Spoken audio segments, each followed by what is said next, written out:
Hello and welcome to Big Bad Books, the podcast where Isaac reads them so that you, and indeed I, don't have to. Very cool. My name is Declan.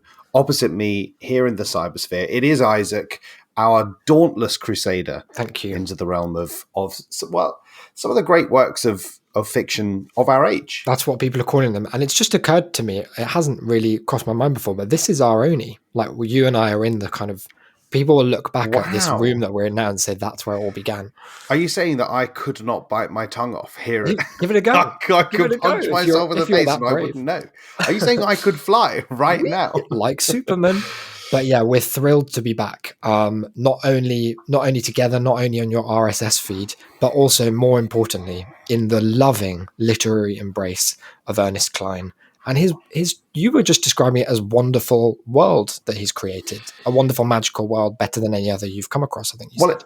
Well, it's a rich tapestry, and that's for sure. That's something that we can't get away. That's something we can't get away from. So fucking true. Now, Ernest is, just to kind of set up this chapter, he's doing something a little bit different here with chapter 0012, which is strictly chapter 14, I believe, in the real world. I don't know about you, but the book's been a bit kind of, it's a bit emotional in the last ones. Like, of course, we'll come to a quick recap of the last chapter because both of us remember it so well. But there's been a bit of like, everyone's in their feelings and everyone's like worried about stuff. Have you noticed how worried everyone is about stuff? You've preempted me here. It's gone woke. It's gone a bit too woke and flaky for me. Yeah. And what was missing, I guess, is back in our day, you didn't talk about your feelings. Not with Cybermen, definitely. No, like definitely if you were going to open up, it wouldn't be online at all. Like that was a secret space. You wouldn't go sort of posting URLs as much as say Wade does by just like if I'd only fucked a sex doll and a girl he did it lots of times. He didn't do that many times. Just a couple of times. I wouldn't keep going on about it. But Wade, he can't stop bringing it up. Now, this chapter is a nice departure. This one is heavy on the action. And what it means is that I think we should just contextualize where we are, because what you may remember is that we're about to go for the next shard is where we're at. Okay, and we've got two. Is that right? We've got a number of shards. I'd say we've got one. Yeah. Og's got two. We're going for the second. Yeah, exactly. Okay. So let's see if between us we can cobble together any rememberings from the last chapter. Here's what I remember. The grand problem is that Halliday's AI Wicked Anorak version has everyone locked into the brain space on pain of death. And there is a time clicking away that if they can't get all the shards in time, he's just going to let everyone have this catastrophic brain accident that's called something like SOS, like sudden onset shock death or something really cool and good. And the shard they discovered, well, I can't quite remember how they worked this out. I think it was mostly Shoto who worked it out, because as I remember, Cline has presented this Japanese character as quote ninja obsessed, and this is a new development. This is like between the books, like that's happened, which I don't know about you, but I always think that's interesting because it gives the sense that the characters exist outside of the pages that we're reading. And what can I ask? What nationality is this character? I think I said he's Japanese, but that's incidental. Like, you can be a ninja obsessive from anywhere these days, right? I think. Okay. Well, does he have any other interests that we know? He likes martial arts, like in the kind of ninjas sphere, I suppose. I feel it's pretty adjacent to the. But I guess that's you're not saying like Japanese people can't like ninjas. No, definitely not. No. But what I'm saying is that it is interesting that having 100% of them do in this book. That having made the very good and dare we say it progressive step Cline has made to include a character who's non-white in a book, because you can't do that these days. He has sort of fallen at the second, some might say halfway up the first hurdle of not really introducing a character so much as a caricature. Okay, well, I suppose that's one view. Like I wouldn't tie my horse to that particular sticking place just yet. Like, because maybe there's more to show to the meets the eye. Now, that's not something I've come across in this chapter, but I do hold out hope Because we are still only just 46% through the book. And you said this one was action. It wasn't about feelings. Exactly. It's not about characters. So they solve this puzzle with all of the ninja knowledge. And what they found out is that, the second shard is going to be on this planet that's a recreation of an arcade where you can play this game that's called either The Ninja, Ninja Princess, Sega Ninja, something else about a ninja. Like, it's got many different names, all of them united by ninja-ness. Was it that this game, as I seem to recall, that it was going to be a woman ninja? Yeah. Yeah, and I think it was, and then it wasn't. Like, I think she's a princess. And then they were like, boys won't like American that, so they made it a man ninja. Yeah, which is, that says it all to me. Like, because I do believe children of the future, but not sexist ones. Like, cancer. No. Can I just ask, was it last chapter as well where Artemis died, but then came back to life? That's correct. Yeah, it was like you're saying, it's a busy chapter. Like, there's a lot been going on, and for me, whilst I you know me, I love anything that Wade puts out, and by Wade I do mean Ernest. Once again, I can't stop doing it. But for me, it was just getting to that point where it's like, we haven't talked about video games. We haven't done a video game in a little while. No, because of course in the back of my mind, I'm thinking of Spielberg's cowardice when he didn't adapt the entirety of War Games and turn. I knew you were going to say Miles. This. Was it Ansel Elgort into Matthew Broderick, into that War Games inside? Like, there's been a lot of reticence, and maybe we're guilty of it as well, to really embrace the reference and the media kind of literacy, fluency of this piece. And you're saying that we're about to address that here? I'm saying that this is an example of a beautiful technique that I believe is called ekphrasis. Are you familiar with ekphrasis? No, please enlighten me. Well, it's one of these great things that me and Ernest Klein are always doing, where it's like, what if you create a work of art that's like inspired or by or descriptive of another work of art? So it's like, it makes your art better. It's not, you take all the good bits. It's not like plagiarism.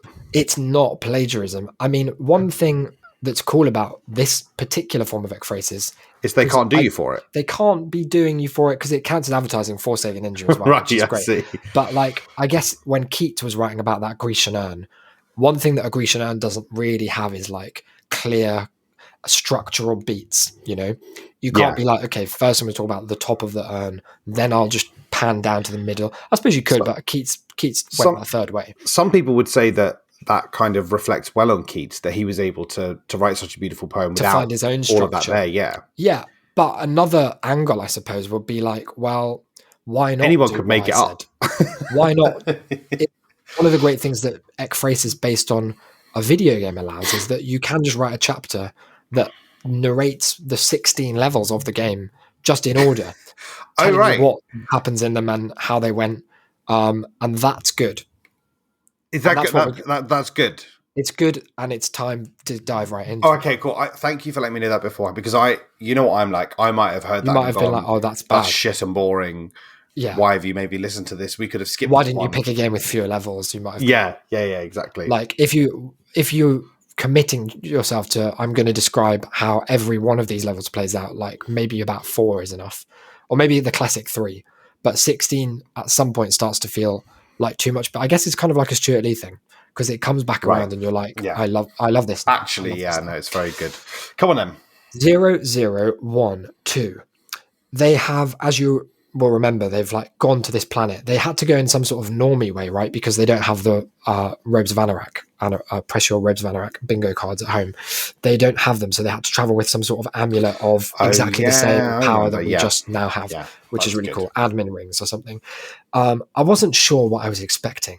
Maybe that I'd find myself in an immersive VR recreation of Ninja Princess, similar to the Oasis port of Black Tiger I'd encountered during the contest, except that the rules of the old contest no longer seem to fit. So we're going to start with one of Ernest's favorite things, which is like the sequel's better than the original. Yeah, I thought it would be like the last book, but it's only marginally different.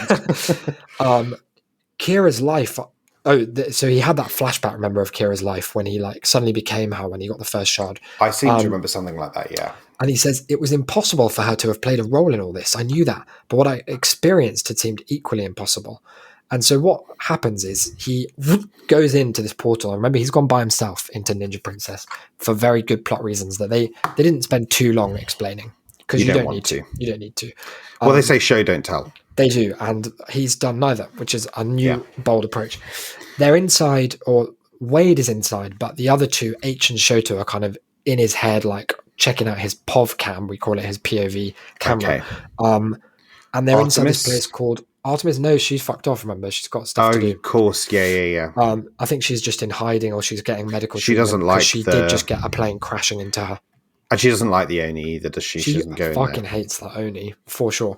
They're in this place called Happy Time Pizza, which is a small mom and pop pizza parlor and video arcade that had existed in Middletown, Ohio from 1981 to 1989.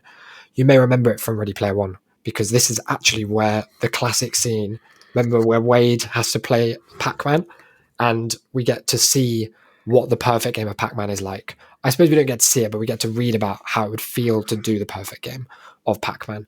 And if anything, that's probably better. He earned. Do you remember the extra life quarter? No. That allowed him to. Do you remember he allowed him to survive the detonation of the Cataclysm? No, I don't remember any of that. Do you remember on Chthonier it was when he got the extra life quarter to survive? Chthonier, no, it's not ringing a bell. Oh, it's a great. You'll have to go back. It's a great bit. It must have just got lost in all my other favorite bits. I tell you what, I'm jealous though, because this is like when someone, when it's been long enough that you're like, I can watch that again, or I can like play that game again. It's been long enough that it will catch me like the first time. You have to report back next week and say how it was when you reread that. Oh, okay, cool. That's a bit of homework for me.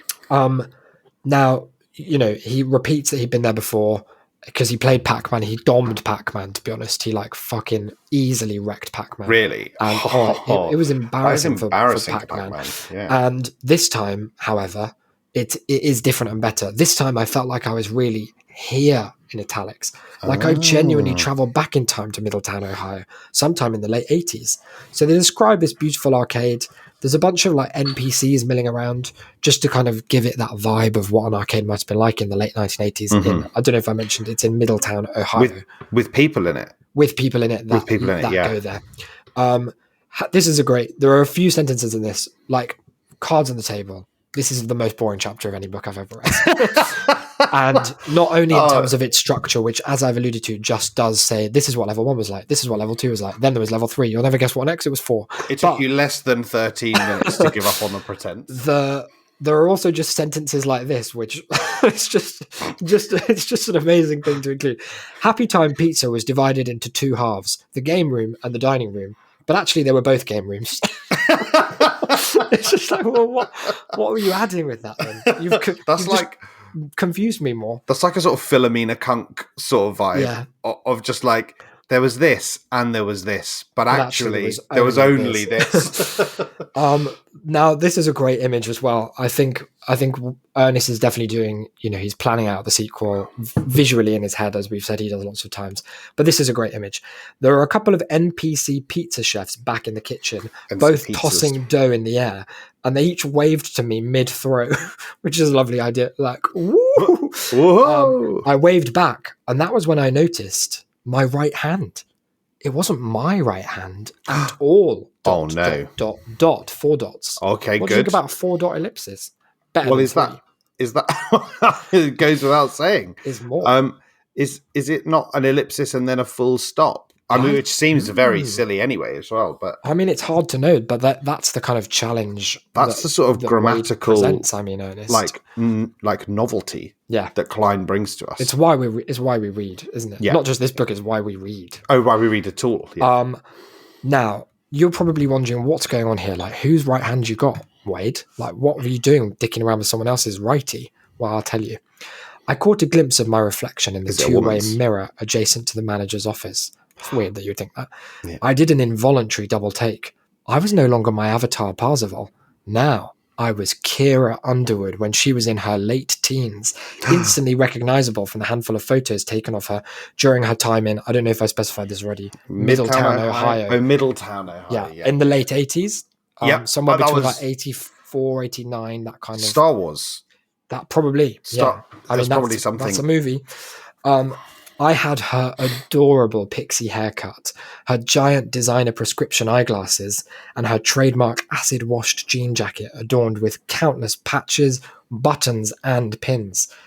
I glanced down and took a quick inventory. How are you feeling so far? Sorry. What do you mean? What do you think he means? Well, what did he? He just glances down. He's just become these acid genes. Well, he's just become a teenage girl, and his first reaction was to first of all to look down. Well, he's just checking, the acid. And then to take an inventory. Am I here in Middletown, Ohio, 1939 plus 50? I see what you're saying. I think it might be cynical, but the next sentence, unfortunately, is I also had Kira's boobs and her hips, lips, fingertips, all of it, which is such an upsetting. No, there's an all of it is a terrible. That's awful. All of it. Why couldn't? I mean, it's not like we wouldn't have known when you said I looked down and took a complete inventory. Like we all knew what you meant.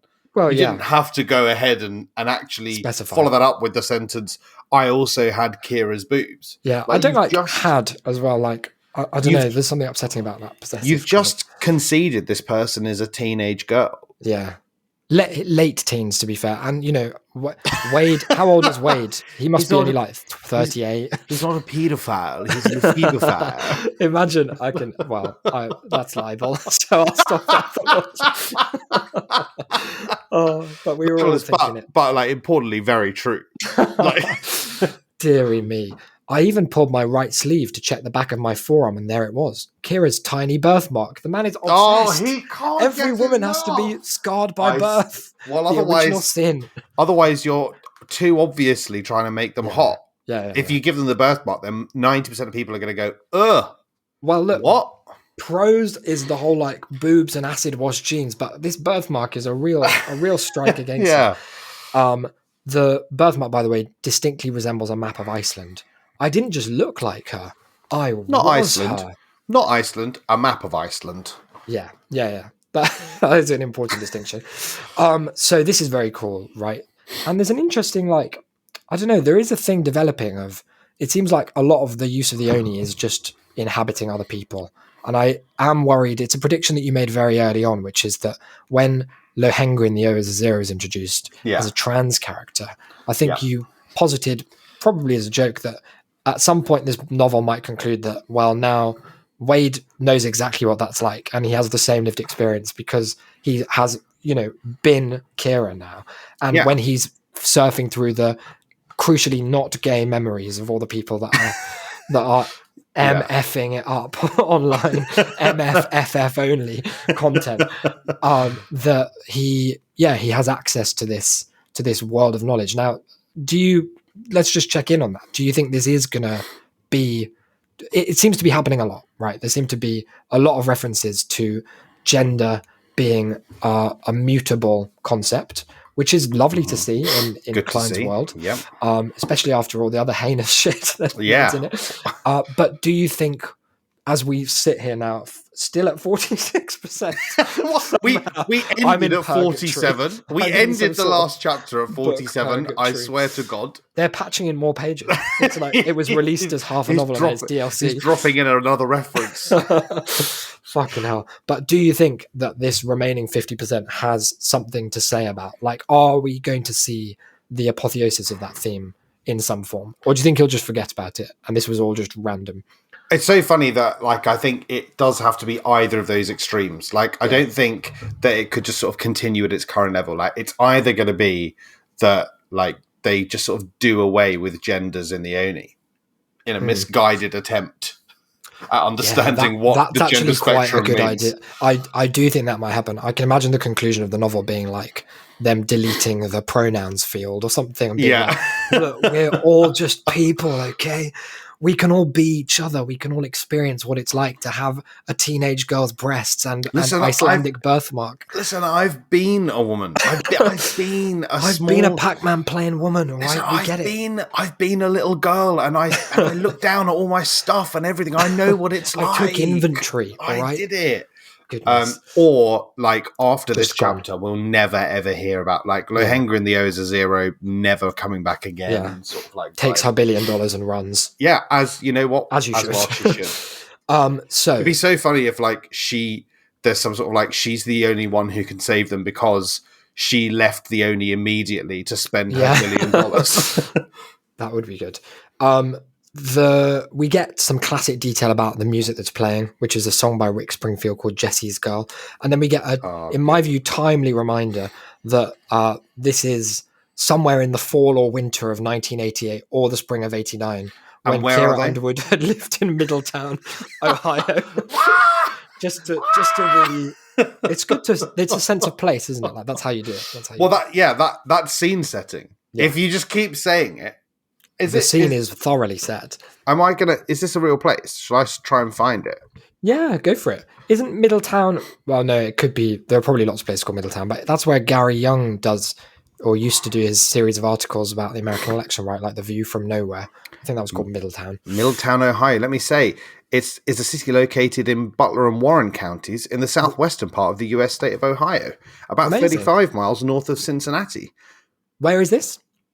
So it's formerly in Lemon, Turtle Creek, and Franklin townships. Well, it's in Ohio, Middletown. Oh, Middletown. That's actually where they are in the chapter. Interestingly, you are joking. It's somewhere around like the late 80s. Are they near the Middletown High School? They're more at the Happy Time Pizza, but knowing Wade, he won't be far away. Now, that's Wade or Ernest you're talking about? Wade. Okay. Fictional Wade. Can you libel a fictional character, do you think? This has got to that's got to have been tested at some point, right? Maybe the reason that you can't is because it would more usually just be covered by copyright. Because if you just started like making fan art of Mickey Mouse, like doing different war crimes, like releasing mustard gas on innocent children, then I guess the thing that would get you was using Mickey Mouse when he's copyrighted rather than suggesting that he does this for fun, which I'm not, by the way, Walt Disney Corp. Well, it sounded like something you've been thinking about a lot. Oh, Isaac's one of my best friends, said Mickey. Boy, give me the phosphorus. They are in Middletown, that much is clear, and it's time to be looking at all the games. And this gave me that warm sense. You know, one thing that I went to see Fantastic Beasts, the new one, and it's one of the worst things I've ever seen, actually. It was really terribly bad. Not just bad writing, but like criminally dull as well. And one of the bold plot things that they did, which I tweeted about, is that the entire plot point. Have you seen any of the Fantastic Beasts film? Because I didn't remember any. Staunchly away. Let me just give you a very quick précis of what you need to know. There is a bad guy who is now Mads Mikkelsen, which is a step up. Grindelwald. He can see the future only very convenient ways. And so the plot of this film is, oh no, wait, the bad guy can always see the future. So what we're going to do is split everyone up. And it's explicitly stated, let's just do a bunch of ultimately futile, pointless, confusing things, none of which make sense or advance the plot. And that's intentional because then he won't know what's going on. Right, okay. It's a little bit like the same gambit, in OG Harry Potter, where they're like, let's all become Harry Potters and then we'll all fly in different directions. Yeah. In fact, it's exactly that. And they do the same thing. Okay, good. But anyway, one thing that those films clearly recognize, because there must be people involved in them who know as they're making them that they're total nonsense. Yeah. They recognize that they can still like manipulate the dopamine receptors in the brains of people of about our age by just going back to Hogwarts and playing Hedwig's theme. The theme, yeah. And that gives you that warm sense, like kind of against your will almost. It's like a non-consensual nostalgia trip. Yeah. That they are clearly just using very cynically. What I felt when I saw the word Pac-Man in this chapter is that same sense of of just beautiful, like this is the heart of this series. Like the word Pac-Man, the word Galaga, these are video games, right? You can't deny it. There's some of the video games. Seeing Ernest like go back to basics and take it all back to where it began with games like Pac-Man, games like Galaga, other games like Pac-Man and Galaga, like Dig Dug and Golden Axe and Final Fight, and way at the back what appeared to be a brand new Sega Ninja cabinet. All of that just filled me with, as I expected as you, just an ebullience, a joy. It has. I do need to ask a question there about the Fantastic Beasts, just because you're the only person I know who's watched any of them. Yeah.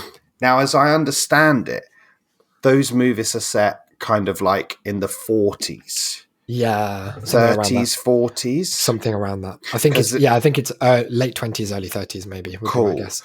So, like, what I find interesting is that in the Harry Potter books and indeed films, Dumbledore, no, he's 150 years old at least. Okay, right, and that's set in the 90s.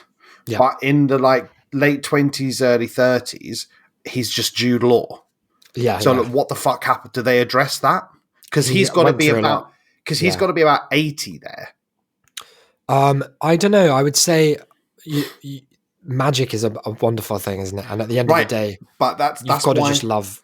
That's why I was confused, because it feels like Magic was doing a really good job keeping him looking like Jude Law until he was about 80. But then what the fuck happened in between? I think it was probably one of the unforgivable curses got him big time in the skin, right in the skin. Oh, in the follicles and stuff. Yeah, proper down in them. That's good, because I was worried about that. Yeah, that's if you do ever watch them, I think you'll be happy to know that's possibly the least bad thing. Some of the worst films I've ever seen.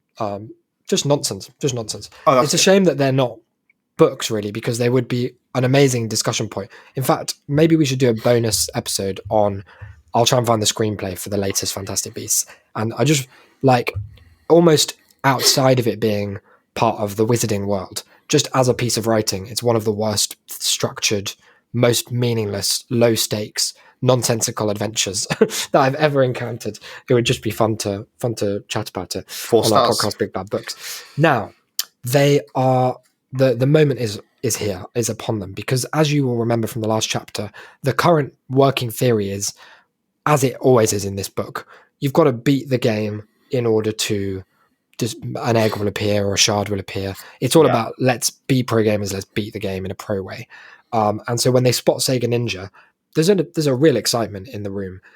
There it is, H and Shoto shouted.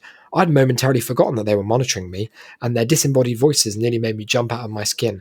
But you'd never know it from Wade's response, which is what I like about this first-person narrative. We get to know that, he did have a moment of fright, but listen to how cool he is.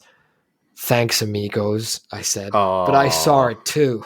You're watching my POV, remember? He's cool as a cuke. So cool. But also relatable, because he did get frightened and scared. I wish that I were Wade. I wish that you were Wade.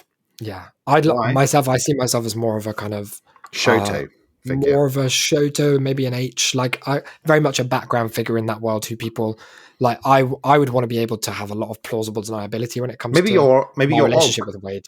Not so much of an Og. Maybe you're a sort of Og figure. I'm kind of like a, because you are older than me. But so Faisal's also older than Wade, and he's just there, he's doing his job. That's my kind of role. Right, I see. Faisal is deeply aware of all of what Wade's up to as well, as we saw in the last chapter. He's a deeply homoerotic character as well, I think. Were you picking up on that? Interesting. Yeah. That's very interesting. I mean, it's hopeful that intersects with this big blanket ban on content then at some point. maybe that will be how the novel kind of explodes into its climax. Now, here is a really interesting fact about the Sega Ninja cabinet. You know, when you're teaching English, you're like sensory language guys. Everyone's always talking about what they can see, but we can't describe what we can see all the time.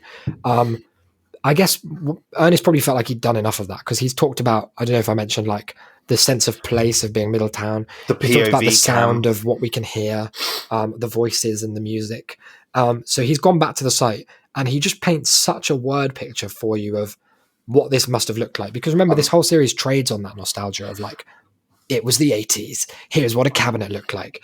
And have you ever seen a Sega Ninja or Ninja Princess cabinet? I tell you what, I'm gonna lean back. I'm gonna close my eyes and just listen. All right, it's not very long, so that's good. It's a microdose. I can relate. I said, walking over to the Sega Ninja cabinet to size up my opponent. Here we go. Its illuminated marquee had the word Ninja printed on it in large stylized yellow and orange letters, with the smaller Sega logo underneath it. And that's probably that's given you quite a lot. Wow! Wow! So hang on. So there's a sort of a there's a large yellow and orange, and it says Ninja. This is Ninja, and that's illuminated, and it says Sega underneath. Yeah, underneath, and it's a smaller Sega logo, which I think is interesting. Because I thought it was called Sega Ninja, but actually it's written as Ninja and then Sega, almost like an afterthought. We could probably talk for hours on that description alone, but we probably should. Yeah, we should. So maybe we'll just move on. Yeah, maybe that's another bonus episode. Like we just keep. You jot that down.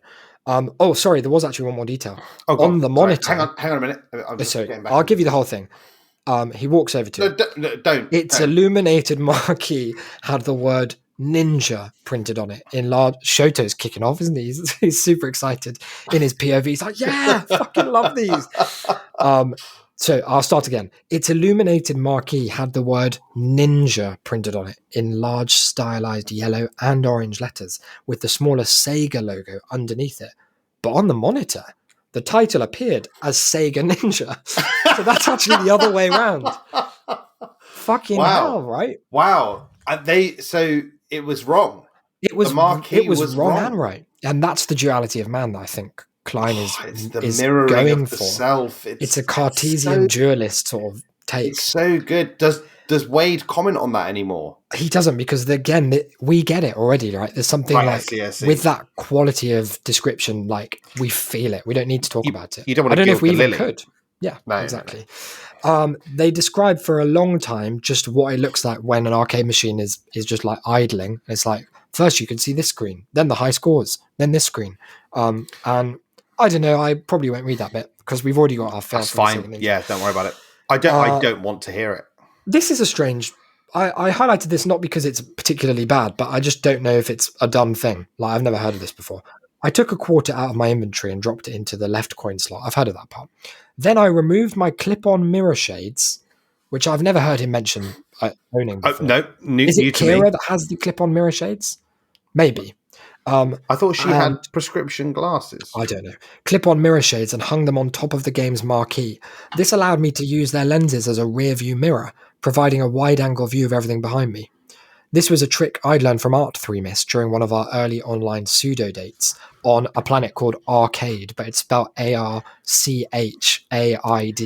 So it's like Archaide, which is really nice. That's terrible. She liked to wear mirror shades back then too. So what's this about? Is this like paranoia? Why does he need to see behind him?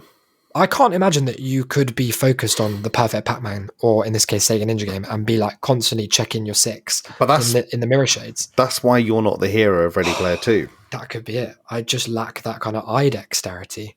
You'd be focusing too much on the game. If anything, would be focusing too much on what was going on behind me. Right. I suppose that's why between us, like we've got a Goldilocks thing going on. It's like you're too paranoid, I'm too tunneled, and then Wade is the sweet spot between us. He's amazing. He's an everyman. He's like who we want to be.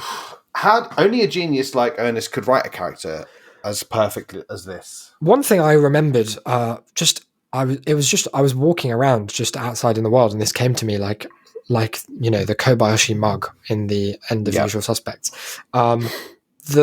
In Ready Player One, another example of Cline's genius, the enemies are called Sixers because they have like 606 or something on their back. Right. I can't remember why the fuck that is. I think it must be like the team division in. They like the Radio 5 Live phone in and the weekend's football. Yeah, one of the things that they do to show like the derision with which the Sixers are held is that the characters refer to them as the Sucksaws because, quote, they suck. That is pretty fucking That's cool. So good. Spielberg, he didn't put that in the film. Weird. He's of a different generation. I suppose, he wouldn't appreciate that kind of vulgar language. He wouldn't have got it, yeah. Anyway, so he's set up his weird security trap so that he can look behind him, and now it's time to play the game. The game says just verbatim, and I did Google this, there are 8 lines of just what the game says when you start a game of Sega Ninja / Ninja Princess / The Ninja. Is it interesting? Is it good? Oh, crucially, no, it's not. Okay, good. And then there are instructions of how to play, and there's this quite funny moment here, which I think you're like, Wade, please tell me you're not reading the instructions right now, Shoto said, sounding deeply amused. You've never played Ninja Princess before, have you? H asked. I sighed. It sounded like Kira Underwood was the one sighing, he reminds us. Yeah, I have, I replied, but only once or twice, 6 or 7 years ago. Great, H muttered. This should go well. But Shoto is like, I'll guide you through it. I'm a ninja obsessive. What I would say is I probably would have sent him in. to play the there game. There was a reason that he couldn't do that, but in uncharacteristic Klein style, he doesn't remind us of what that was, which makes me think maybe it was so thin as to be bordering on non-existent. Is it something to do with this bullshit about only the air can possibly pick it up? Yeah, it might be, but then I still don't see why it's like a one person is allowed in at a time situation, because nowhere in the whole Oni operates. He could, like, Shoto could have gone in and played the game, and then Wade gone in and picked it up afterwards. Yeah, that is true. Because Wade, he's not, as far as I know, do correct me if I'm wrong, he's not a ninja expert at all. Not let alone a ninja Sega expert.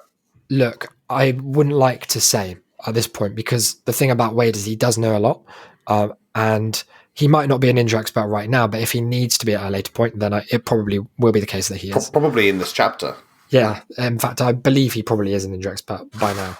So just before we pause for some interstitial content, I was just out of interest. Like, you can tell from this chapter, if you've ever sort of read anything before, or seen a show, or really just lived a life as a human, right?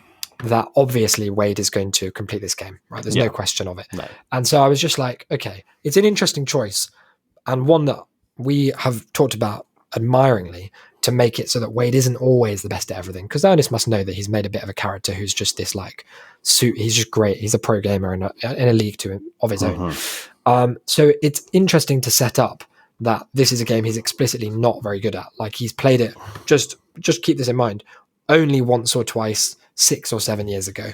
I just Googled some information about Sega Ninja, and the first thing that comes up is like a review of it from the time, and it says, it's a long review, but it says like blah blah blah, you play as a ninja. Great. The problem is that Sega Ninja is very hard. Your rate of fire is low, your throwing stars don't do enough damage, and you'll constantly be surrounded. As fun as Sega Ninja is, it's a game that was balanced mostly to frustrate and eat quarters. And yeah, so it's well known. I thought maybe this review was just a sort of like a baby gamer. Maybe they were a noob. Maybe they were a noob. Maybe they were a sucksaw themselves. So I just corroborated that, and it did seem like everyone somewhere on GameFAQs there's like a rating, and everyone are giving it tough, which is the highest you can have. So I'm in two minds about this.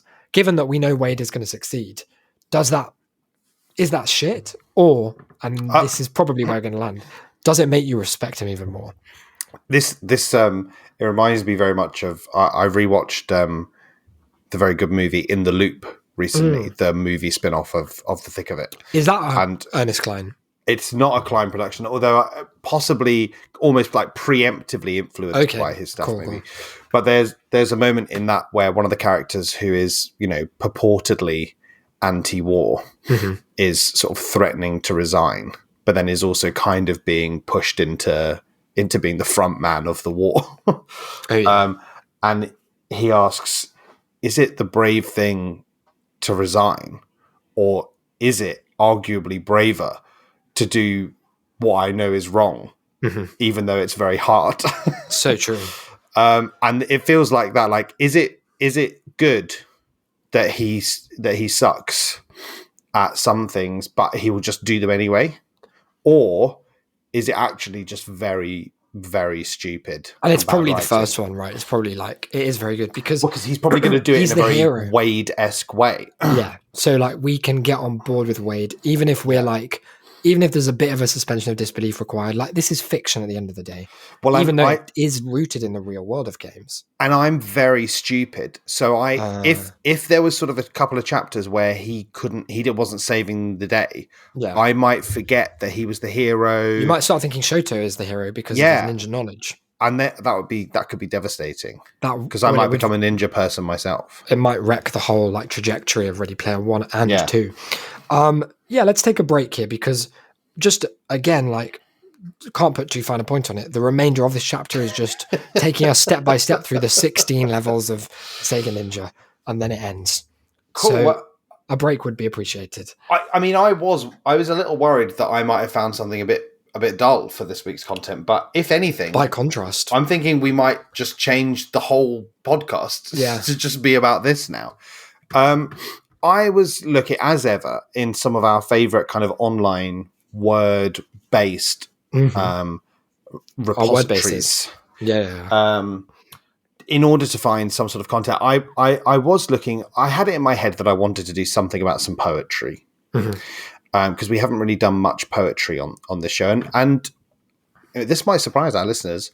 We are pro poetry. We're proetry. Yeah, here at Big Bad Books, but also crucially, we're not yes men when it comes to poetry. No, that's true. And that's why we said a big no to nerd porn auteur, which was Ernest Cline's foray into kind of spoken word. Although if you do want to hear me reading it and us talking about it, you can do that over at patreon.com/shamecity. Yeah, that is available there. Bonus episodes over there with more to come. So I had a little look on one of my favorite Reddit forums for poetry, but there wasn't anything doing there. People have been trying too hard. Crucially, they weren't writing anything that was good. I do have to stress that. But what was happening was that it was just boringly poor. Oh no, that's a shame. I know. So then I thought, where else have we got stuff before? And then I remembered our good friends. They would never let me down over at Christian Chat. Yes. Is it still up then? It's up. And let me tell you, it's thriving. Any of the regulars thriving? You recognize any names from not from our time there. That was our only back then, wasn't it? That was even before this. We'd be logging on to Chris Chat. We spent very, very many hours there in Christian Chat. And quite godfully, I might add. Very godful hours that we spent there. So I went on, and the poetry forum is itself still going strong. Of course it is. So I just happened to open up, because they're obviously listed, because it is just like an old school sort of blog forum. Yeah. They're just listed in reverse chronological like something from the 80s, maybe. Really? Just a little tie-in there. Yeah, it's the sort of thing that you might associate with Middletown, Ohio. Yes. And so one of the most recent posts, which is actually from today. That's super recent. Was a poem called That Makes Me Bad, brackets, poem. Okay. I love art to specify its type. And this was from a user called Seeking Christ. Seek and you shall find. And this is how the poem... Gunting for God. Stop. We can't afford time-wise to get back into this. That's what an Easter egg hunt is. Okay. They say I live in self-pity. Just work on myself. Then somehow I will have more worth. Oh, you got it all figured out. I scream and shout. You don't even know me. I'm judged based on my words. A terrible expression. Time to walk away. I should walk away. Just me and Jesus walking away. It's easy for me to be sad. That makes me bad. Ooh. End of poem. Was that the end? That was the end of the poem. Couplet at the end, like you land heavy on those repeating ads. Could you just give us that couplet again? Just once absolutely. More? I loved the finality of it. It's easy for me to be sad. Yeah. That makes me bad. Interesting. I'm just there's a website that people use when they're writing, songs and poems and things called Rhyme Zone. Yeah, I'm just going to check if you put sad in. Bad is the first one, so it's like it's subversive because it's so obvious that it becomes it goes all the way back around. You wouldn't think anyone would dare be that trite as to walking around with Jesus is a lovely image, though, isn't it? Just me and Jesus walking away. And what we're walking away from for you? So, what I was more interested in was not what am I walking away from, what was Seeking Christ walking away from? Because this being a forum, of course, there's a little comment section and you could reply to this post. That's okay. And there was one reply from someone called Live for Him Too. Do you think they mean Jesus or God when they say him? I think so. It is capitalized him. Yeah. And it said they'd highlighted the line, just work on myself, then somehow I will have more worth. Which you remember, those were the second and third lines. They came after the line, they say I live in self-pity. Yeah. And this person highlighted those lines and said, well, seeing how I'm clearly the they in your opening line, here is what I actually said in relation to your worth. And there was a long... This is a diss track. Yeah, and so there was a long thing here about that starts with, you have plenty of worth. How can I be so sure? Because we can easily determine something's worth by the price someone is willing to pay for it. What price was God willing to pay for you? The precious blood of Jesus Christ. That's a very, very like spurious argument to say that one person has self-worth, to say that God is willing, like God likes humans in general, so you don't suck just by virtue of being human. But that's it. That's God's love. You've got no other redeeming qualities. It's just in a general sense. If I had to think of one thing, don't fall into the condemnation and self-pity trap. They say I lived in that trap for many years, etc., etc. And I was like, what the fuck is going on here? Yeah, we need context. And so I'm doing a kind of in media res thing here, where I'm now going to go back to the very beginning, which is that I found this user Seeking Christ, and I was looking through their posts, and I found one of their earlier ones that was called "I used to write scare quotes Christian poems." Okay, so-called Christian poems, is that indicating? Okay, yeah, this was only on April 3rd this year, right? Well, they've got back to it quite fast. 2022, yeah. Back when I was on other Christian social networks, now that's something we need to look into. Wish they'd have linked to them. I need to bulk out my daily news diet. I wrote various, again in scare quotes, Christian poems about the sin issues I was dealing with, which is a great phrase. The sin issues. That's lovely. Then I went to Facebook, and that inflamed my sin issues. Yeah, so more poems were written. Finally, me and Facebook parted ways. The poetry went down, and recently I started writing again. This time, they are not Christian poems per se, written P-E-R, say, S-A-Y. Very good. But rather just silly story poems for a laugh at work. Seeing this thread, I admit that I'm tempted to write online again, but I'm not crazy about the fact that everything on this site is Google searchable. Currently, the poems I do have online are put in places that is not Google searchable. So I'll be thinking about this for a while. Thanks for making a place for poetry. And that's got big, a big, like, someone at a karaoke trying to get everyone to convince them to sing. Yeah, because no, I couldn't. I mean, I used to do this a lot, actually. But those days have passed me. But I could, all right, you're pulling my fucking sleeve. I'll get up. You're going to guilt trip me. Yeah. Yeah. So, in a good way, sorry. Our listeners know us well enough to know that you weren't slagging this person off. Yeah.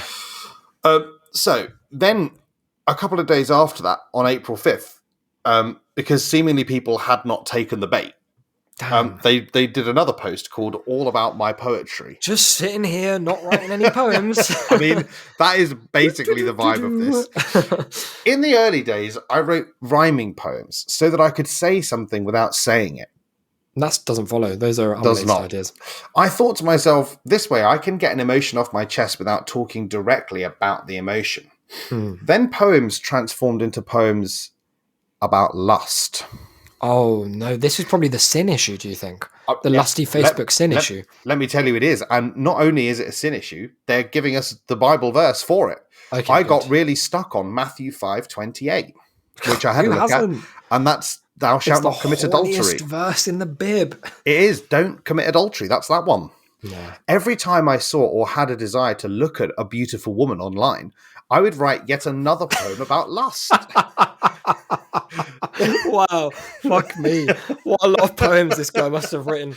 I just love the phrasing of like seeing a beautiful woman online, which sounds like a sort of AI generated scam, and then having to like pay your tithe in the form of a lust poem. Every time scrawling them with one hand onto a napkin while furiously jacking it. Every time Clippy puts on a little wig, he just has to like go away and do some rhymes. The crazy thing is, I never got any better. Weird. Well, at the poems or at dealing with your frantic lust? Yes, exactly. Yeah. Matthew 5:28 was one of those verses that really bothered me. God gave me a sex drive, and yet that sex drive was causing me to be evil. Mind you, this is the first time this person has thought of that. Mind you, I never blamed the women. I always thought to myself, they can't be expected to understand, just like I can't understand them. What can't they be expected to understand? That makes it sound like he was telling these people, like he was sending them the lust poems. Yeah. Like, Like those people that just come on photos and post them online. Hi, having something of a sin issue in that I've looked at you online. I've done a sin issue all over your Facebook profile pic from 2017. So if you could possibly take that down because of Matthew 5:8, I'd be very grateful. Here's a couple of rhyming couplets about it. Someone finally told me to read Every Man's Battle. I bought it and read it. For me, the book just made things feel worse.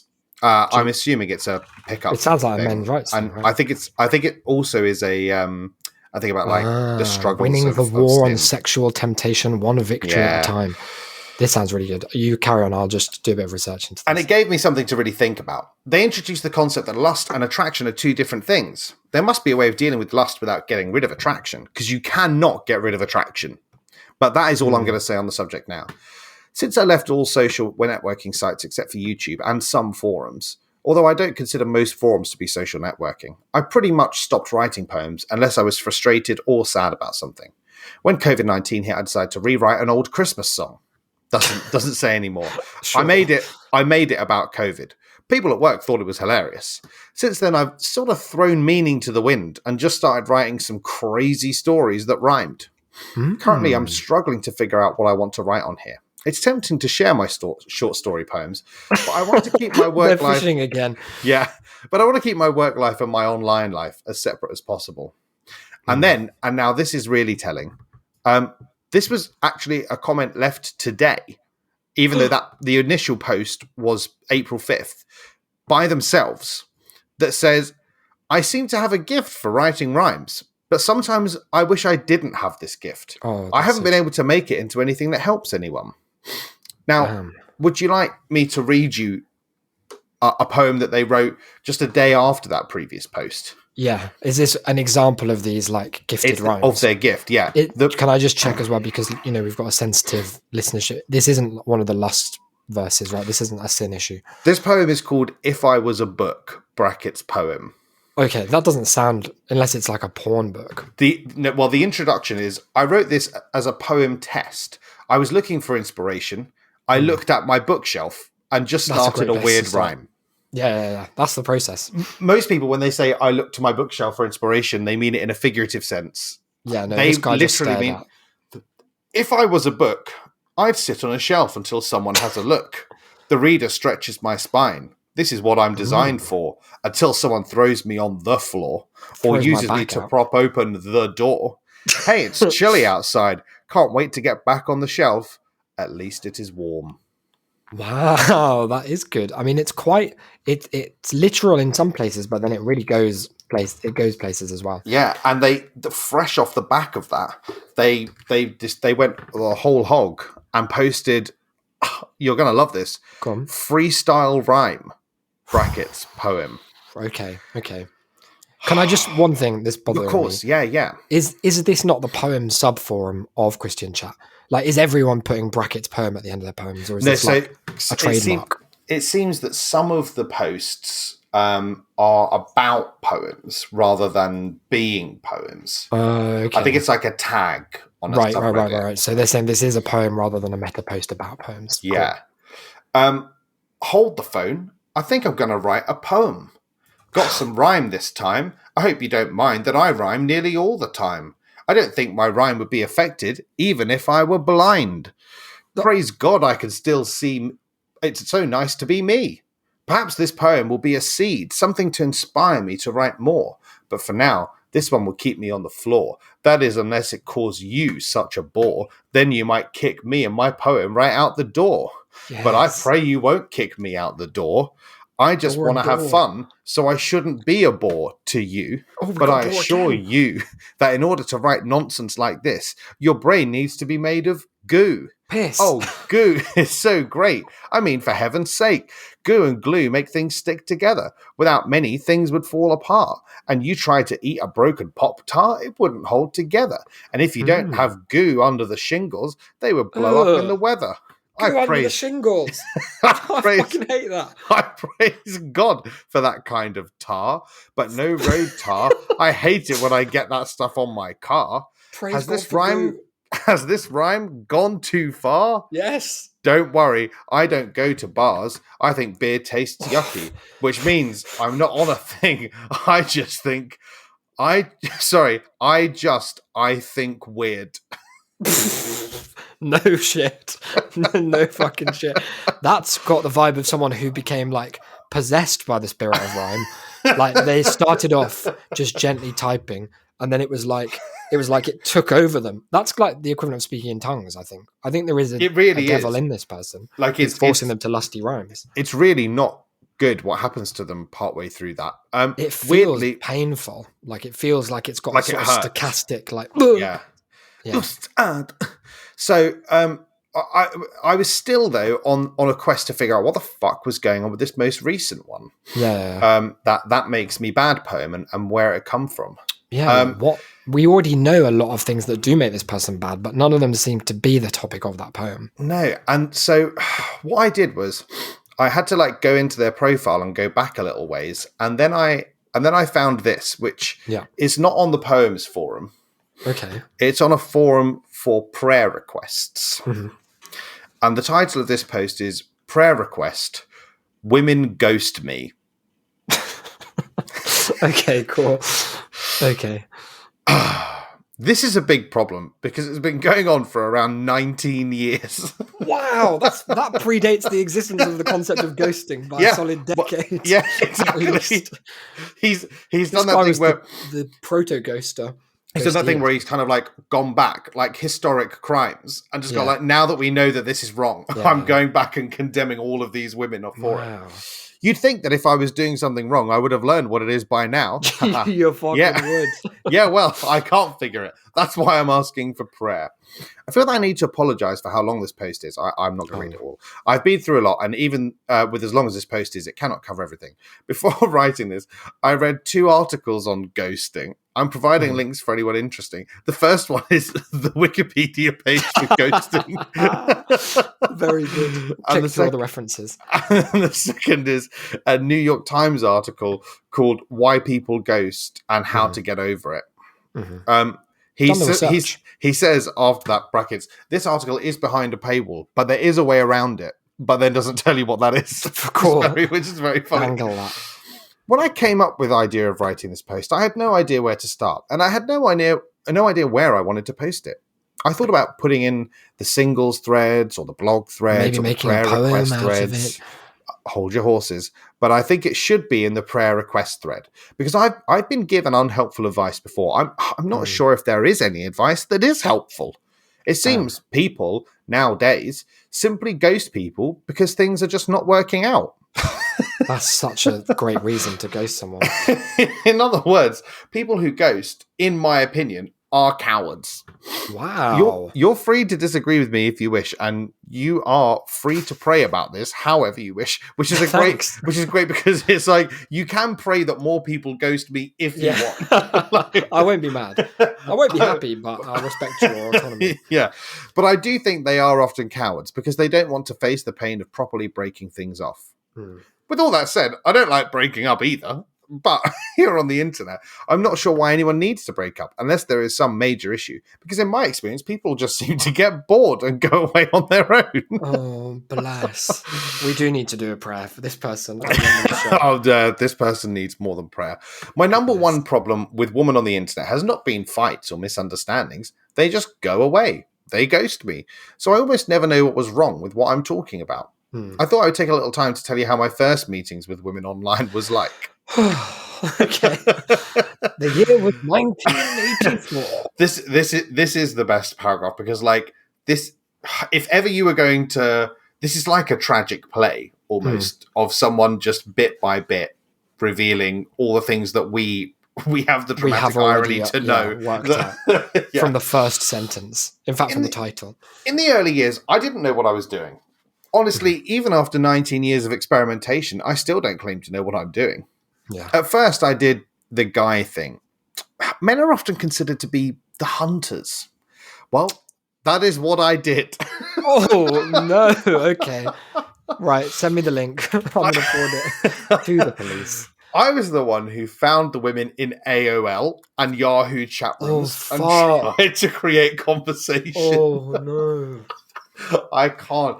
This guy's going around his town handing out the free AOL discs to give people a 7-day trial so he can aim them. I honestly can't think of an image more bleak than trying to find love on AOL in the early internet. That is actually so awful. Yeah. I actually worked really hard on these early conversations. I was open about life and did the best I could. But these conversations were so annoying. The responses I got was okay, lol, okay, lol, okay. Then, I don't think lol existed then. Then, if I brought up something about sex, which is something that I probably shouldn't be talking about, then I would get a few more lines. If women tell you they don't like talking about sex, I think they are lying. Anyway, okay. Why is no explanation? Anyways, never mind the sex thing. Sometimes things would go far enough that we would exchange pictures. That was dangerous because sometimes the pictures I received were nude or worse. Again, doesn't specify what or worse means. Yeah, here. It doesn't sound good. The sad thing was, oftentimes if I shared a picture of my face, she would either just log off or block me. Oh no. If I shared a picture of my face, AOL would disconnect my line. There's something That's really sad. There's something so funny about someone being so ugly that you log off. You log off the whole internet. You're just go and touch grass. You are done. Yeah, no, it's not the place for me, Karen. I gave it a go. You should have one look at this. Yeah, it's just so That's funny. Really didn't even have the energy to block. There's no emotional response in my mind. It's just just out the door. You just go and unplug the ADSL line, make a phone call. Yeah. Am I really that ugly? ? Then I moved from chat rooms to social media. MySpace and various Christian social media was what I first used. They were a little better. But if you consider the people I met on the Christian social media sites, I'm not in contact with any of them anymore. That era of my life ended around 2007 to 2011. It's just it implies a slow decline over 4 years. My favorite Christian social media site banned me. Fuck. In case you're wondering, I was bored and told a joke that one of the moderators took an exception to. But I'm not going to talk about that in this post. It's probably for the best. So you can learn. Yeah. Facebook, then he goes on to talk about, says that seemed like a godsend. Finally, after all these years, I was able to come in contact with people who were local. Facebook didn't like how many people I was adding to my friends list or how many people I tried to strike up conversations with in private messages. I got banned from Facebook for those things. Damn, you have to be adding so many people for Facebook to be shutting you down. You really, really do. Yeah. He then talks about getting ghosted again. Then he says about dating sites. He says, when I first started, dating sites was a part of what I was doing during the Christian social media experience, which sounds like the name of a prog rock band. Yeah, that sounds really good. I wasn't playing around with dating sites that much. I'm not sure if it's fortunate or not. My parents don't like the idea of me meeting people online. My mum watches my credit card bill, which means I couldn't join most dating sites. That's a detail to slip in. Really buried the lead there, hasn't it? Some Norman Bates shit going on. I remember the last several ladies I met on OkCupid. Full stop. If you ask me, OkCupid is a load of filth. Yeah. Got 'em. Dear. Just about all the questions for matching had to do with immoral sex.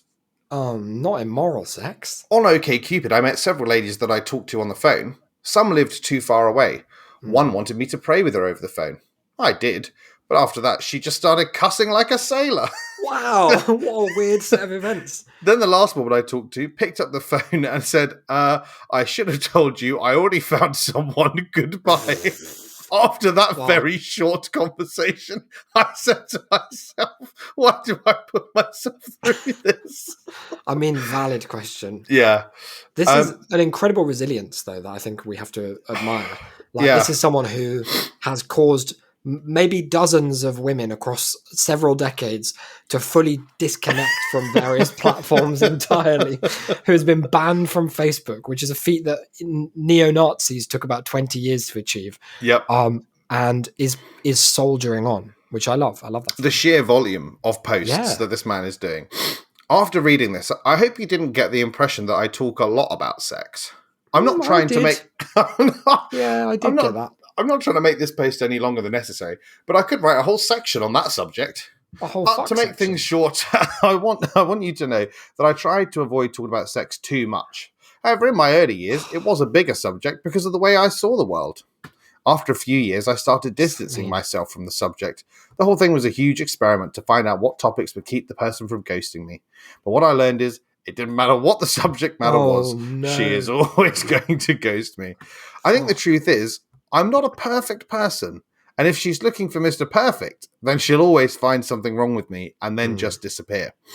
Then he has that's basically the end of the post. But he has a small section at the end that's called things I haven't covered in this post. Okay, maybe just like a menu for things we could ask about. To be like, tell me more about the moral sex, we could say. Yeah, like I didn't talk about all the phone conversations. I didn't talk about the difference between me contacting a woman versus her contacting me. But he does say that he could go into this stuff at length later. That's good to know. That's generous. Then he follows up a couple of minutes later with a reply to his own thing saying, I just noticed that my prayer request got posted. Forgot to add a disclaimer. I'm not against women. I'm just simply trying to share what my experiences have been. Goodness me. And it turns out that basically this prompted, would you believe it, at least 2 pages of debate. Yeah. Among people trying to give advice, etc. And all of this. And he doesn't take to it all that kindly. He has unfortunately gone kind of black pill incel very quickly because that's predictable. Because it does all have this very people are giving some in some cases bad, but in other cases reasonable advice, and he just sort of is like, well, it's not going to work for me. Don't you worry. Yeah. Then he says, I might write a poem on this. No, don't. Called The Rejected One. And then the next day, he posted a poem called I Am the Rejected One, Jesus, please take me home, brackets poem. Oh no, that's really sad. Yeah. But at least he did workshop the title. And then the poem itself is pretty rubbish, to be honest. I hate to break it to you. But I have to read it just because the addendum just doesn't hit the same without the poem coming first. Okay. I am the rejected one. I fall into the depths of despair. I know you don't care. Down into the pit of hell, you rejoiced as I fell. Unloved, beaten, and forgotten. Be happy in your life, one that is not full of strife. Never remember how you stuck me with your knife. I'm growing too old. I'm no longer bold. I give up on my life. Jesus, please take me home. Full stop. God. Then underneath that, this poem is inspired by 42 years of being rejected by my pears. No. By my pears? Spelled like the fruit. Oh, no. Oh, you've got to spell check the heavy-hitting epilogue. You've got to. 42 years. Did he mean peers? He meant peers. I think peers is what he meant. Yeah. Okay. I mean, that's hard. That's hard in so many ways because this is what advice can we give this person if they're listening? You can't. Because basically, live for him too, who we mentioned right at the beginning of the episode, has tried, was someone who was trying to do that, and what Seeking Christ did in retaliation was to write a fucking diss track poem about them. Yeah, okay, that is quite harsh. So unfortunately, you've got to be in a place where you're willing to listen. You can't help someone who doesn't wish to be helped. They say the Lord helps those who help themselves. Yeah, exactly. I looked up Everyman's, whatever the fuck it was called, Everyman's Battle Winning the War. Just very quickly, the kind of quote on it, which is from Jack W. Hayford, pastor of the Church on the Way and president of the King's Seminary, says, "There is no more common enemy of true manhood than the diversion or the perversion of our sexual capacities. I welcome every contribution to the arsenal of resistance," which is fucking glowing praise for this book, I would say. But hasn't landed with everyone because there is the most recent review is 1 star, unfortunately. I should say this has over 1,000 ratings, and it is like 4.6 out of 5 overall. That's pretty good. But the latest person was not happy. They said, sadly, one of the most misguided books on how to develop a relationship with your God-given sexuality. In fact, I wrote my trilogy, Radical Christian Sexuality, in response to this type of sincere but misguided Christian advice. So that's just like, if you were listening to this episode and you were going to go out and buy Every Man's Battle, maybe check out RCS instead for your God-given sexuality chat. Just a tip. Yeah. Well, this is not official advice. For sure. I couldn't be less of an expert on the kind of Christian masculine sexuality. I've never thought about it even once. Before today, not even one time. Let's whiz through the remainder of this chapter. Now, too boring to think about for long, so don't go thinking it's long after this episode. Okay, good. But I'll give you some setup. He's about to start playing this game. It's called Sega Ninja, sometimes called Ninja Princess, sometimes called the Ninja. Well, it does say Sega and then Ninja. No, it says Ninja and then Sega, then Sega Ninja. Then, that's cool. Actually, one interesting thing about it is it used to be called Ninja Princess, but they thought maybe little boys out there wouldn't want to play a princess game, so they rebranded it. I like the idea that they rebranded, but the focus testing was equally split among them liking Ninja Sega or Sega Ninja. Like, so this is where we're both just do it both ways. Chuck it on there. Customizable name. My tiny pixelated avatar appeared at the bottom center of the screen, and in that instant, I was back in the zone. I wasn't Kira Morrow or Parzival or Wade Watts. The controls became an extension of myself, and I became the vengeful Princess Kurumi, clad in blood-red silk, armed with an infinite supply of throwing knives, intent on reclaiming my stolen kingdom at any cost. That's being a pro gamer. We could never achieve anything of that sort, right? No. What happens next is you learn all about I'm not joking, every single level of the game is explored. That's so bad. They're also, it's a weird, I was trying to think about how you could do this in a not shit way, and obviously the conclusion I came to is you can't. But if you're going to talk about every one, maybe the first one you don't say very much about, or maybe the first one you say lots about, and then you get gradually less specific, and you're just like, then I did that level, then I did that level. Right. You whiz through the next 5 or something would be a way of handling this. Yeah. Which Ernest doesn't really do. He does just tell you kind of everything that's going on. The first level, there's some power-ups. He loses a life on one level. Stage 3 is referred to as the avalanche level because there are giant boulders. He takes a little moment to think about Frogger, which is just a different game at some point when he's on stage 6 because there's a river. And then a little sort of cutaway just because, you've got to give us... We can't just stay tunneled on that forever. No. As I played, I noticed something odd about the music playing on the arcade's jukebox. The same 3 songs kept playing over and over. Obsession by Animotion, then Jessie's Girl by Rick Springfield, followed by My Best Friend's Girl by The Cars. It was easy to see the connection. All of these songs could have been about Halliday's obsession with Kira, his best friend's girl. Because I don't know if you saw one of the third song was called My Best Friend's Girl by The Cars. I realized, fuck yeah, that is a theme. Yeah, I could be reliving the moment his obsession began, which is really interesting and good. But then we don't dwell on that. We're back to the level. Level 7, level 8, almost halfway there. The Stampede stage. The NPC onlookers start to gather behind him, and fortunately, he set up those mirrored glasses so you can kind of keep track of what's going on. People watching and like, oh, is he going to do it? Is he going to fucking beat Ninja Sega, Ninja Princess, the Ninja? It's exciting. There is a bit where he talks about how non-violent it is, even though it's in a game entirely about being a ninja who kills people. I didn't really follow. Stage 9, he's got to concentrate. Stage 10, you've got to climb up some spider ninjas. Stage 11, stage 12, stage 10 again for some reason. Oh, it's because 12 is identical to 10, which is important to mention. Oh, just good. To really hammer home how dull this is. Does he just describe it again? And as I said last time, step 13 sees a boss battle that he easily defeats. Oh, that's and good. Then, when at last I reached step 16, I find the last thing I'd want is some Jeopardy. Yeah. It would be. Well, to be fair, he did lose a life at one point, then he easily grinded it back. Okay. Yeah, I suppose that. He's getting all of this. Yeah, in fact, it hand waves it entirely. It says, step 16 is going to be really hard. Luckily, I picked up a few more lives in the last 10 levels because it took all of them to defeat Zayman, which he doesn't describe. So the ultimate boss battle, having put us through all of that, he doesn't describe how he got the lives, when he got the lives, or what the boss battle was.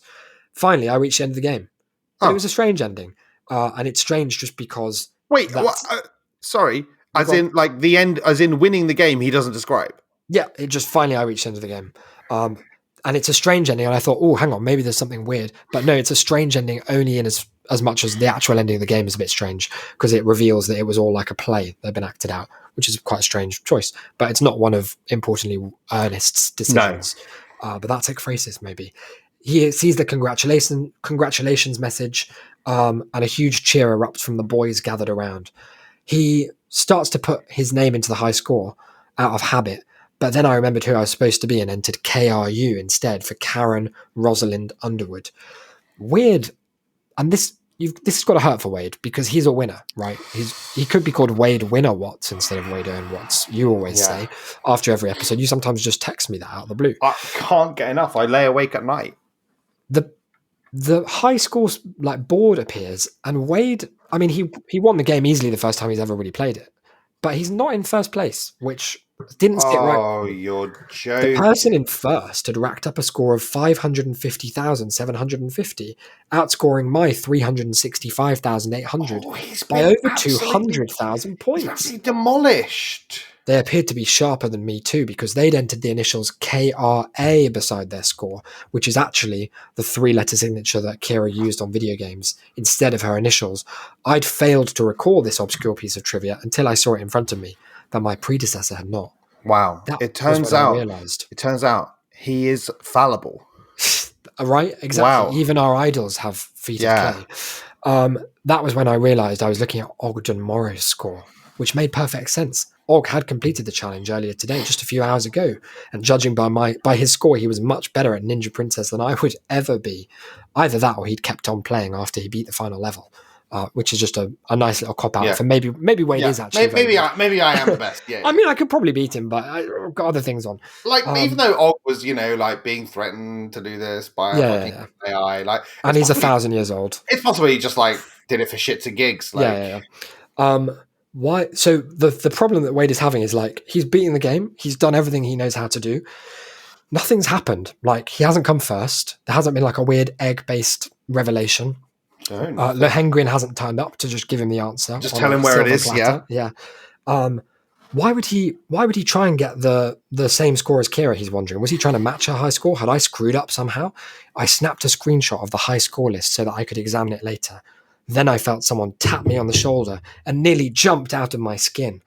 I turned to see a young Ogden Morrow, and you weren't in yours, smiling at me.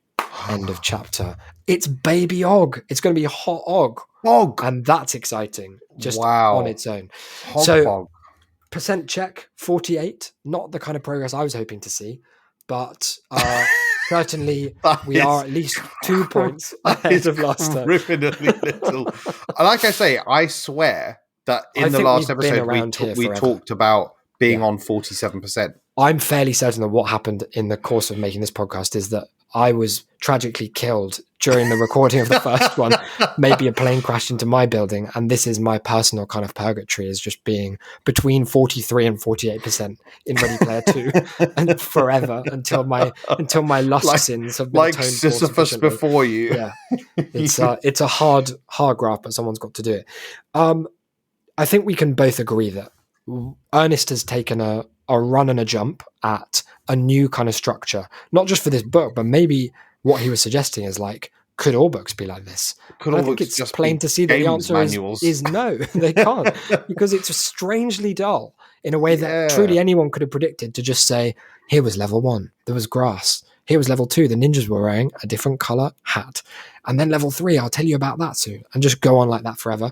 And then to have the audacity to not even bother explaining, like he had no emotional response to winning. He had nothing. Absolutely nothing. The stakes nothing. Were just evaporated. Like he should be. It's like the chapter forgot that he's doing this not because he loves video games, but because the fate of like over 1 billion literally everyone on the line. Like, they're all going to die unless he does this video game challenge very well that he's never done before, and none of that seeped into the chapter. It's almost like it was written at a completely different point and just sort of dropped in. It's almost like Ernest knows that it doesn't matter if he creates any tension because it's all going to work out anyway, regardless. And therefore, he where others before him were schmucks and still bothered, he thought, I won't. Yeah, I'll just pop in the bullet points. It's a real bare minimum.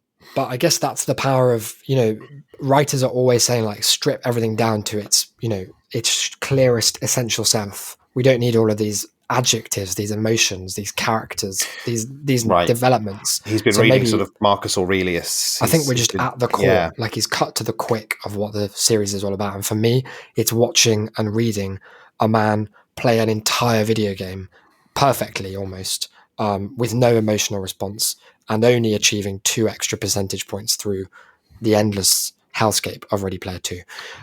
There we have it. That's books for you, gang. We've got a few things to plug before we let you go. So sit tight while Declan tells you all about them.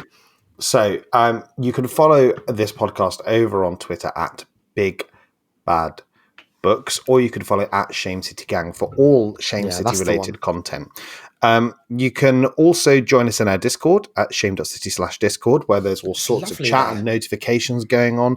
Lovely group of people in there. Tell us which bit of the chapter was your fave. Yeah. So I thought you were asking me for a second and I panicked. No, you guys do that. And I won't say mine because I don't want to unduly influence. Declan will say his after you've all said yours. Yeah. I'll do it last. You can also find us over on Twitch, twitch.tv/Shame City. We're gamers. .city/Twitch. We're gamers playing games 24/7. Or more specifically, Monday to Thursday at 9 p.m. That's when it will mostly. That's when we do it for you guys. Yeah. The rest of the time it's just for us. It's not televised. And you can get even more of this kind of drivel over at patreon.com/Shame City. I think we mentioned that earlier, but just worth dropping in there again, just in case you'd forgotten. New episode of our brand new Patreon show, Cups, is coming out this week. Oh, it's going to be huge. And there's like 70 something things that you unlock instantly for the low cost of like $5 a month, which is pretty good, not going to lie. Yeah. Thanks for checking in with us. We took a little hiatus, as we often do, when there's like holidays. I find that the more free time we have between us, the less we are likely to record anything. But now the schedule is returned for another term of Big Bad Books. And we'll see you in a couple of weeks. TAS is out next week. Check that out over on Shame.City. And until then, I've been Isaac. You've been... I've been Declan. Glance down at that inventory, boys. Sega Ninja Sega.